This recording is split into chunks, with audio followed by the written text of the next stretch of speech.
I'm going to have a talk of my weed, and I'm going to talk about ADHD and medication peaks.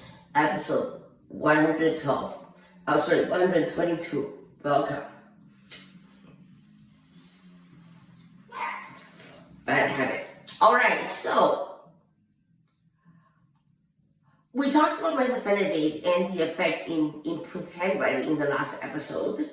The drug can affect the extrapyramidal function, and therefore the grapho motor function, such as handwriting, becomes involved.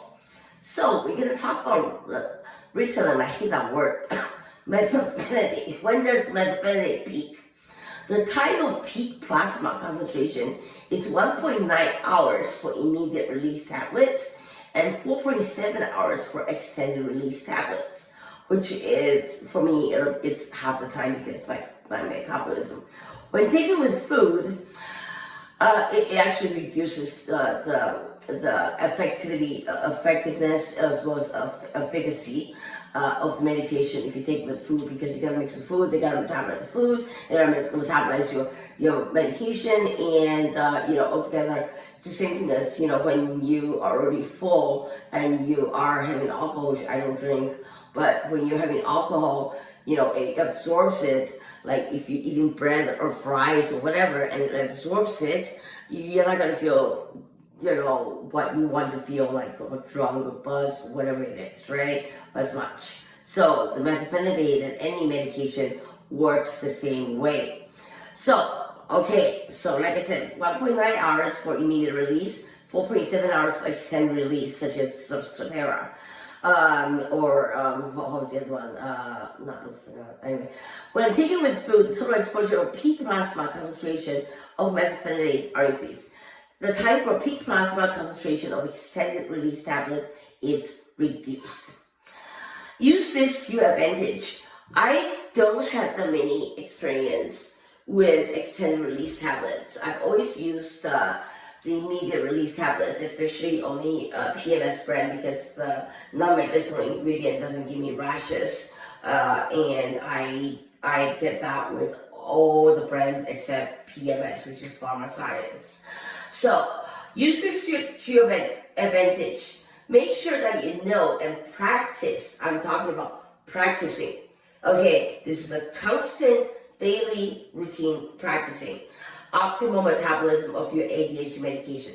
Figure it out. Trial and error doesn't hurt. Actually it does, but trial and error is a must for any medication, especially with the ADHD medication. And when you're talking about, I'm not going to bother reading my phone anymore because I typed it out.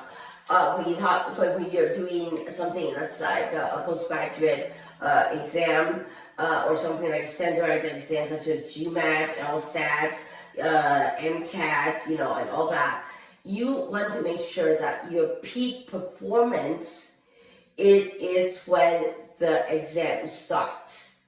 So take it. If it takes you 20 minutes without food for it to absorb, great, do that. If it takes 40 minutes for it to absorb when you have food, well, do that.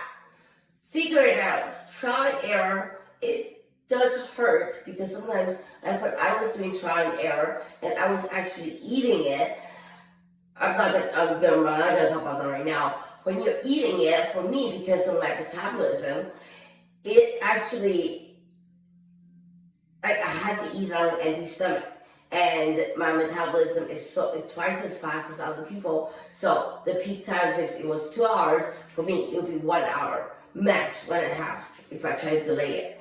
So when you're actually taking your medication, you have to make sure, okay, you know what, I need a break now. I gotta go to the washroom, I gotta take my medication, and then I'll come back, or I'll take a little rest. If you're under disability accommodation, you take exams in a different area where there are sometimes, the school is good enough to have couches for you to sit on, lie down, or have some bit of food, get your concentration back, make sure your medication has absorbed again during the exam, and you can start performing at the peak performance again.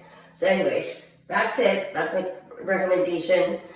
Tell me if I'm wrong, tell me if I'm right. Please comment, please like, and thank you very much.